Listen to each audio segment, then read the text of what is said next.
So இந்த படத்தை நான் வந்து தியேட்டருக்கு வரும்போதே அந்த போஸ்டரில் மிருணாளினி அவங்க கையில் வந்துட்டு ஒரு கிளாஸ் ஆஃப் ஒயினும் வச்சுக்கிட்டு நம்ம ஆள் விஜய் ஆண்டனி வந்து கையில் பூ படம்லாம் வச்சுக்கிட்டு ஃபர்ஸ்ட் நைட் சீன் ஒன்று போஸ்டராக வச்சுருக்காங்க. அதை பார்க்கும்போதே ஒரு ப்ரீ ஜட்மெண்ட்குள்ளே வந்துடுறோம். இந்த படத்தில் இந்த மாதிரி ஒரு சீனு பயங்கரமாக இருக்க போகுதுன்ட்டு. ஆனால் போய் படத்தை பார்த்தா இன்றைக்கி நம்ம பார்த்த படம் ரோமியோ. விஜய் ஆண்டனி, மிருணாளினி மற்றும் பலர் நடித்து முக்கியமான வேடங்களில் நடிகர் சாரா ஆகட்டும், விடிவி கணேஷ் ஆகட்டும் இவங்களாம் நடிச்சிருக்காங்க. விநாயக் வைத்தியநாதன் இந்த படம் டைரக்ட் பண்ணியிருக்காங்க. ஸோ பரத் அப்படிங்கிறவர் இந்த படத்துக்கு மியூசிக் பண்ணியிருக்காங்க. ஸோ ஒரு ஓவரால் ஃபீல் குட் பேக்கேஜாக வந்திருக்கிற படம் தான் ரோமியோ.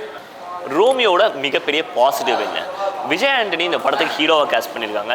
விஜய் ஆண்டனி அவரோட முந்தைய படங்களான கொலை, ரத்தம், பிச்சைக்காரன் 2 இந்த மாதிரி படங்கள்லாம் ஒரு ஆக்ஷன் ஹீரோவாக ட்ரை பண்ணணும்னு நினச்சி கொஞ்சம் ஓவர் டூ தான் பண்ணார். பட் இந்த படத்தில் ஒரு சாலிடான ஃபீல் குட்டான ஒரு இன்ட்ரோவர்ட்டிக் ரோல் பண்ணியிருக்காரு. அறிவழகன் அப்படிங்கிற இந்த ரோலு விஜய் ஆண்டனியை தாண்டி வேற ஒருத்தவங்களால பர்ஃபார்மே பண்ணியிருக்க முடியாது. ஏன்னா அது அவர் கேரக்டர் மாதிரியே இருந்துச்சு. ஒரு பர்ஃபெக்ட் டெய்லர் மேட் ரோல் தான் சொல்லி ஆகணும். ரொம்ப ஆங்குவிஷாக இருந்தார். எந்த இடத்துலையுமே வந்து டூ மச்சாக பர்ஃபார்ம் பண்ணாமல் அவரோட மீட்டருக்கே பர்ஃபார்ம் பண்ணது தான் இந்த படத்தோட மிகப்பெரிய பாசிட்டிவாக பார்க்கலாம்.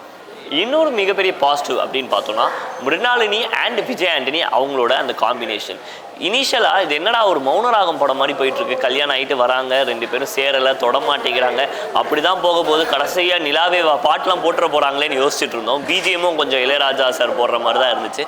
பட் படத்தோட செகண்ட் ஹாஃப் நோக்கி போகும்போது ஒரு பயங்கரமான நியூ ஜென்சிக்கு பிடிச்ச ஒரு ரிலேஷன்ஷிப், இப்போ அரேஞ்ச் மேரேஜ் எப்படி இருக்குது, எப்படி ஒர்க் அவுட் ஆகுது, இட்ஸ் வெரி ஸ்கேரி அப்படிங்கிற மாதிரி ஒரு பயங்கரமான பர்ஃபார்மன்ஸ் கொடுத்தது தான் இந்த படத்தோட இன்னொரு மிகப்பெரிய பாசிட்டிவ். இந்த படத்தோட ஒன்லைனராக தன் மனைவியே காதலிக்கும் ஒன் சைட் லவ்வர் அப்படிங்கிற ஒரு அழகான ஒன்லைன் வச்சுருக்காங்க. தமிழ் சினிமாவில் இந்த மாதிரி புதுசாக ஒரு ஸ்கீம் தான் சொல்லி ஆகணும்.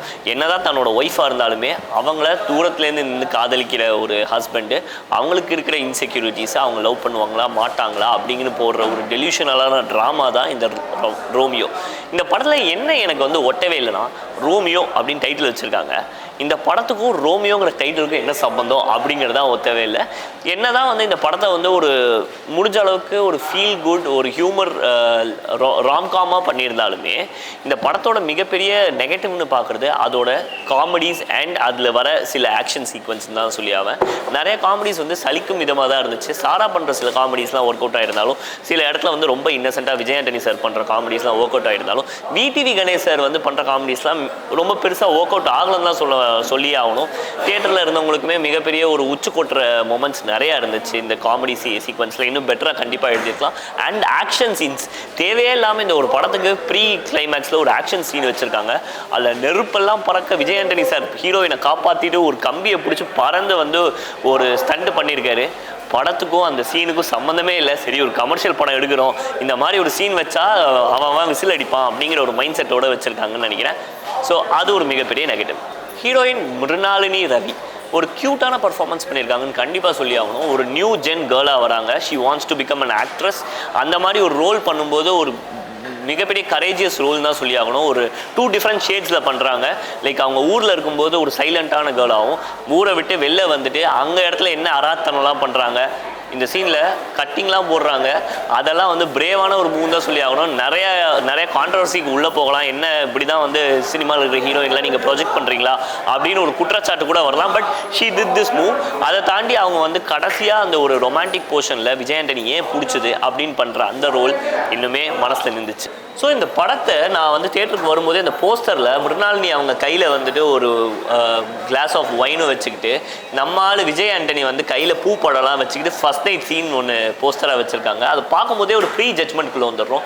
இந்த படத்தில் இந்த மாதிரி ஒரு சீனு பயங்கரமாக இருக்க போகுதுன்ட்டு. ஆனால் போய் படத்தை பார்த்தா அந்த ஃபர்ஸ்ட் நைட் சீனுக்கும் இதுக்கும் சம்மந்தமே இல்லாமல் இருந்துச்சு. Even though the first night scene was good. இதை மாதிரி ஒரு ப்ரொமோஷனல் ஆக்டிவிட்டி தேவையா அந்த படத்துக்கு அப்படின்னு தோணுச்சு. இந்த டைட்டில் வந்து இன்னும் அவங்க சுவாரஸ்யமாக வச்சுருந்தாலே நமக்குள்ளே வந்து ஓகே இதுதான் படத்தில் வரப்போகுதுன்னு ஆடியன்ஸ் உள்ளே வந்திருப்பாங்க. சில படங்கள்லாம் வெறும் டைட்டிலை மட்டும் போட்டு உள்ளே வர வச்சுட்டு ஆகான கூஸ் பம்ப்ஸ் வச்ச படங்கள்லாம் இப்போ மஞ்சுமல் பாய்ஸ் பார்த்தீங்கன்னா வெறும் ஒரு மலையை காட்டிட்டு மஞ்சுமல் பாய்ஸ்னு போட்டு அதில் உள்ளே வர வச்சு கூஸ் பம்ப்ஸோட வெளில அமிச்சாங்க. ஸோ இப்போ ரோமியோன்னு டைட்டில் வச்சுட்டு இந்த மாதிரி ஒரு ஸ்டண்ட் தேவையா அப்படிங்கிறது வந்து ஒரு மிகப்பெரிய கேள்விக்குறி தான் அந்த படத்துக்கு. இதை தாண்டி படம் எங்கே ஜெயிச்சுது அப்படின்னு பார்த்தீங்கன்னா, ஃபர்ஸ்ட் ஹாஃபில் ஒரு டீசெண்டான ஸ்க்ரீன் பிளே, எங்கேயுமே டூ மச்சாக ஒர்க் பண்ணாமல் நல்ல பேஸோட போச்சு.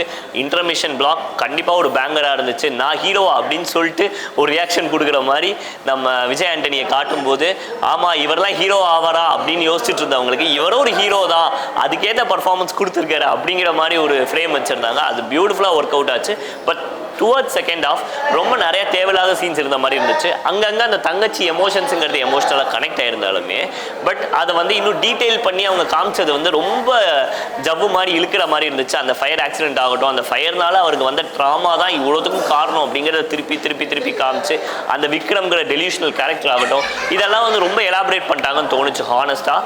இந்த படம் ஒரு 2 hours 20 minutesங்கிற ரன் டைமில் ஓடிட்டுருக்கு. இதெல்லாம் வந்து ஒரு 158 2 hours முடிச்சிருக்கலாம் இந்த படத்தை கண்டிப்பாக. ஸோ அது ஒரு நெகட்டிவான ஒரு பாயிண்டாக இருந்தாலுமே பட் எனக்கு எந்த ஜட்ஜ்மெண்ட்டும் இல்லாமல் ஒரு ஃபீல் குட் மூவியாக 2.5 மணி நேரம் என்னை என்டர்டெயின் பண்ணுற ஒரு படம் பார்த்தா போதும், எனக்கு வேர்ல்டு சினிமா பார்க்கணுன்னு ஆசை இல்லை, என் ஃபேமிலியோட வந்து ஒரு படம் பார்த்தா போதும்னா கண்டிப்பாக நீங்கள் ஒன் டைம் வாட்ச் பண்ணலாம் ரோமியோவை. பட் மற்றபடி இந்த படம் ஆகாவோன்னு ஒரு 5 வருஷத்துக்கு பேசுவாங்க, ஒரு கல்ட் ஃபிலிமாக வருமா அப்படின்னு கேட்டிங்கன்னா கண்டிப்பாக அதுக்கான வாய்ப்பே இல்லை. விஜய் ஆண்டனி சாரும் அவர் வந்து முன்னாடி பண்ண நான் படம் மாதிரி சலீம் படம் மாதிரி புது புது ஸ்கிரிப்ட்ஸ் எடுத்து அவர் பர்ஃபார்ம் பண்ணணுங்கிறத ஆசைப்படுறோம். அவர் நம்ம இந்தியா பாகிஸ்தான்லாம் பார்த்துருக்கோம், ஒரு நல்ல காமிக்கல் வேல்யூ இருக்குது. இந்த படத்துலேயும் ஒரு நல்ல காமிக்கல் வேல்யூ வச்சு தான் பண்ணார். ஸோ காமிக்கல் ஸ்கிரிப்ட் இன்னும் நல்லா எடுத்து அதை வந்து பர்ஃபார்ம் பண்ணக்கூடிய பொட்டன்ஷியல் இருக்கிறதுனால கோயிங் ஃபார்வர்ட் நல்ல காமிக்கல் ஸ்கிரிப்ட் சூஸ் பண்ணுவார் நம்புகிறேன்.